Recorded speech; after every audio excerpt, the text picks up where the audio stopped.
Dando sequência ao Estúdio Univesp, nós vamos para as notícias do dia, o momento que a gente separa aqui alguns dos principais destaques que estão nos principais jornais brasileiros. Ao meu lado, Tatiana Bertoni, aqui voltando ao Estúdio Univesp. Tatiana, muito bom dia. Bom dia, Fábio. Bom dia a todos. É bom estar de volta aqui no Estúdio Univesp. As notícias aqui não mudaram muito, né, Fábio? A gente pode dizer assim que alguns dias se passaram nesse nosso recesso, mas agora, a gente olhando para os jornais, o noticiário continua bastante tenso, principalmente para o governo federal. Os jornais de hoje, a principal notícia, a gente pode dizer assim, que estampa as manchetes da Folha de São Paulo, do Estadão, não a manchete do Globo, mas também está com bastante destaque no Globo de hoje, é a delação premiada de alguns funcionários da Andrade Gutierrez, dizendo ter pago 6 milhões de reais para a campanha, para Caixa 2, na verdade, da candidata até então, Dilma Rousseff, da campanha de 2010. É isso que destaca a Folha de São Paulo dessa maneira. Andrade Gutierrez diz ter pago 6 milhões de reais para a Caixa 2 de Dilma. Delator e ex-presidente da empresa afirma que Palocci negociou um repasse em 2010. O ex-ministro nega, de acordo aqui com a Folha de São Paulo. O ex-ministro, na época, coordenou a campanha da Dilma Rousseff, que foi a primeira candidatura dela, né? Exatamente. E a Folha diz ainda, Otávio Azevedo, ex-presidente da empreiteira Andrade Gutierrez, afirmou à Lava Jato que negociou com o ex-ministro Antônio Palocci o pagamento de 6 milhões de reais para o Caixa 2 da campanha de Dilma Rousseff.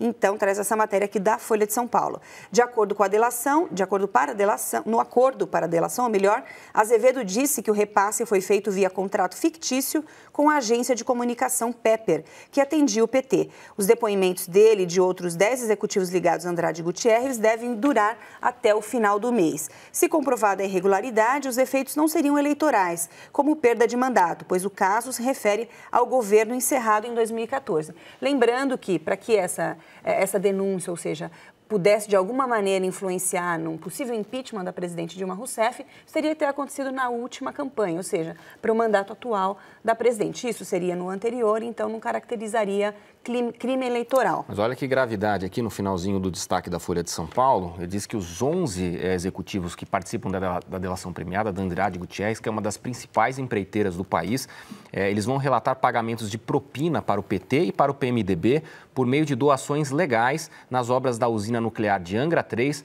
da hidrelétrica de Belo Monte e na Petrobras e em 3 estádios da Copa do Mundo que os partidos negam. Mas são executivos do primeiro escalão uma das principais construtoras do país, o que agrava. Ontem a gente já falou da sinalização do Marcelo Odebrecht, que era o ex-presidente da principal construtora, né, a Norberto Odebrecht, em consentir que os seus executivos também façam delação premiada, ou seja, é o que você disse, né?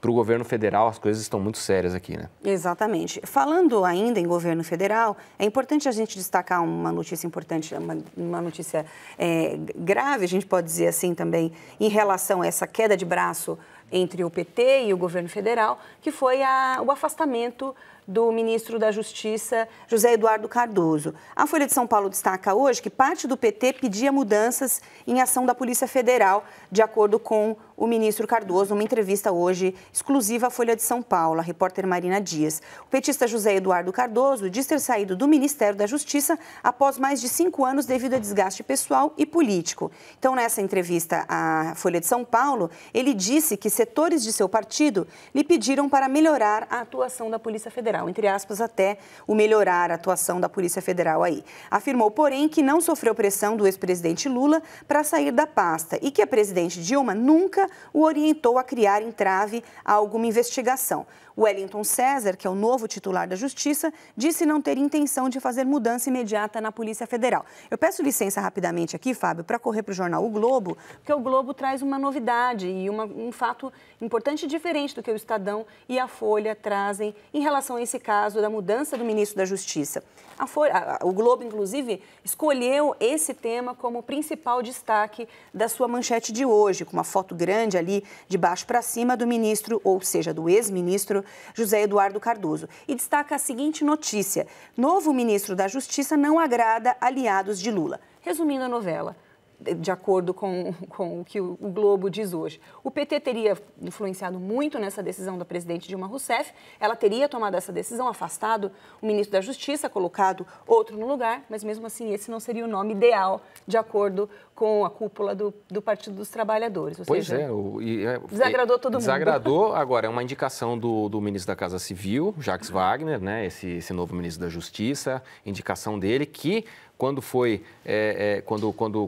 concorreu a uma vaga no Tribunal de Justiça no Estado da Bahia, ele foi o último da lista, né, votado pelos próprios promotores lá do Estado. Então, era um nome desconhecido que, na verdade, é um aliado direto do Jacques Wagner. E é engraçado, Tatiana, como você disse, né, se o governo Dilma Rousseff anda às turras com o partido que a sustenta, que é o Partido dos Trabalhadores, isso também acontece, de certa maneira, no governo da capital paulista, aqui no governo do prefeito Fernando Haddad, que governa apesar do PT, né? A gente vê algumas atitudes dele que desagradam o partido.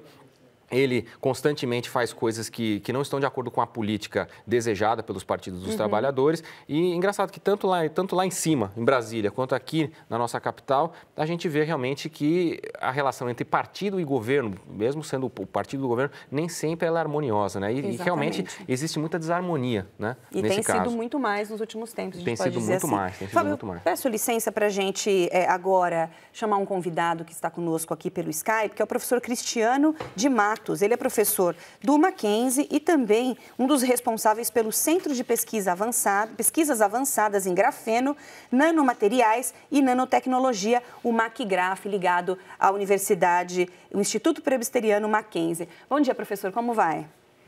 Bom dia, tudo bem, Tatiana? Tudo bem. O professor Cristiano está aqui conosco hoje, Fábio, para contar sobre a inauguração desse MacGraf, que é esse instituto específico do Mackenzie, responsável por essas pesquisas na área do grafeno. Professor, qual que é a importância da inauguração desse instituto para a pesquisa científica brasileira nessa área específica? Olha, a inauguração do centro é bastante importante pelos seguintes motivos. Em primeiro lugar, é o primeiro centro na América Latina que é totalmente dedicado ao estudo do grafeno e de outros materiais bidimensionais. O outro aspecto que faz esse centro único é o fato dele ser um centro que, além de fazer pesquisa básica, tenha a clara intenção de realizar pesquisa que realmente possa beneficiar a sociedade através de cooperação com a indústria. Então, é pesquisa aplicada, né, professor? Isso, tanto pesquisa básica quanto pesquisa aplicada. Bom, existe um outro laboratório na Universidade Federal de Minas Gerais que é pioneiro, né, no estudo do grafeno, né? Eu queria que o senhor desse exemplos para a gente, quando o senhor diz de pesquisa aplicada, em que tipo de benefício que a pesquisa do grafeno pode ajudar a sociedade?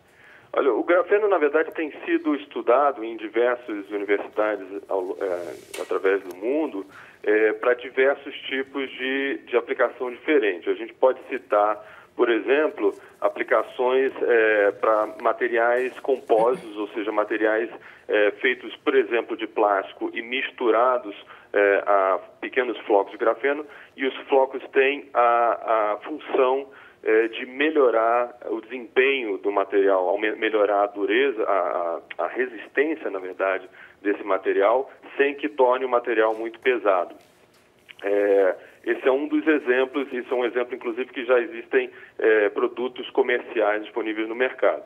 Mas o grafeno, como tem várias propriedades diferentes, ele pode beneficiar diversas áreas. Por exemplo, ele é um material ultra fino, e, portanto, é transparente, ele só absorve 2% da luz, mas, ao mesmo tempo, ele conduz eletricidade. Então, se ele for colocado na tela de um tablet, ou de um celular, ou de uma televisão, ele pode ser usado para fazer telas touchscreen, certo? Nós, aqui no MacGraf, resolvemos priorizar 3 áreas que a gente considera estratégicas e nas quais a gente acredita que o grafeno tem um potencial muito grande. São as áreas de fotônica, que basicamente significa a tecnologia da luz, principalmente para beneficiar a internet e beneficiar redes de fibras óticas. A área de energia, especificamente dentro de energia, a gente está desenvolvendo baterias e supercapacitores capazes de armazenar bastante energia de forma bastante rápida, carregando de forma bastante rápida e aproveitando a leveza do grafeno. E, finalmente, a área de materiais compostos, que, como eu falei, é a área em que a gente mistura o grafeno e outros materiais parecidos com o grafeno, com plásticos, principalmente, para melhorar o desempenho de produtos. Professor, só para terminar, então, a nossa conversa rapidamente, então, a inauguração ocorre hoje no Mackenzie, não é isso? Do McGrath. Eu queria que o senhor falasse um pouquinho sobre esse evento, sobre uma presença importante que vocês terão lá como convidados, enfim, o Sir Andrew Ginn, que será agraciado ali com o título de doutor honoris causa. Ele que é um prêmio Nobel, não é isso, professor? Exatamente. Então, hoje nós temos a inauguração do prédio a partir das 5 horas da tarde, aqui no campus Higienópolis da Universidade Mackenzie. Vai ser uma cerimônia com a presença de diversas autoridades e aí haverá uma visita ao prédio, aos presentes, né, por parte dos presentes. E amanhã, pela manhã, a Universidade Mackenzie vai, então, entregar o título de doutor honoris causa ao professor André Geim, que é um professor, um dos responsáveis pelo isolamento e demonstração de aplicações do grafeno, certo? A primeira demonstração de isolamento e utilização do grafeno foi realizada por ele e por um colaborador dele, e por isso eles receberam o Prêmio Nobel em 2010. Tá ótimo, então. Agradeço muito o professor Cristiano de Matos, que é professor do Mackenzie e um dos responsáveis também pelo McGrath, que é o Centro de Pesquisas Avançadas em Grafeno, Nanomatérias e Nanotecnologia do Mackenzie. Só para chamar a atenção, Fábio, o São Paulo Pesquisa, que é uma série de programas realizado pela Univesp TV e pela FAPESP, destacou a pesquisa com grafeno em um dos seus programas. E amanhã, às 9h30 da noite, vai ao ar aqui pela Univesp TV esse programa específico. Vale a pena quem se interessa pelo tema dar uma olhadinha, enfim, acompanhar entender essa pesquisa, né? Porque a gente já desconhece que existe pesquisa tão avançada nesse tipo de assunto aqui no Brasil e mostra tanto o exemplo dos colegas do professor Cristiano, com quem a gente acabou de falar, como também os pesquisadores da Universidade Federal de Minas Gerais que começaram esse trabalho e que hoje agora se desdobra nesse laboratório importante na Universidade Mackenzie. Exatamente. Eu não sei se a gente tem rapidamente um tempinho para mais uma notícia. Uma última. Deixa eu abrir aqui rapidinho, Fábio. Claro. É uma importante porque a gente vem acompanhando muitas notícias de educação e ontem o presidente do Instituto, do INPE, na verdade, do INEP, o professor Chico Soares, especialista, a gente já entrevistou várias vezes aqui na Univesp TV, uma pessoa que estuda avaliação de uma maneira geral no Brasil, avaliação educacional, ele entregou a carta de demissão para o ministro da Educação, Aloysio Mercadante. Ele alegou motivos pessoais, exatamente. O Ministério da Educação, o MEC, no final do dia, emitiu uma nota dizendo que, em razão de motivos pessoais, então, o professor José Francisco Soares apresentou nessa segunda-feira um pedido de desligamento do cargo de responsável ali, então, presidente do INEP. Só lembrando que o INEP é o principal instituto de pesquisa do Ministério da Educação. Exatamente. E é muito importante ter quadros técnicos como ele, como era também o professor Renato Giannini na pasta da Educação, como era a Helena Singer também, que estava coordenando um projeto de criatividade e inovação no Ministério da Educação. Infelizmente, esses quadros vão saindo para ocuparem nos lugares deles quadros mais políticos, né? Infelizmente. Exatamente. O MEC ainda não disse, não se pronunciou em relação ao nome de quem assumirá aí a pasta não, na verdade, é uma pasta importante dentro do Ministério da Educação, que é o INEP. Fica o nosso registro. É isso. Por hoje é só e nós voltamos amanhã com mais Estúdio Univesp. Às 9 da noite tem a representação do programa Complicações. Um ótimo dia para você. Bom dia. Tchau. Tchau.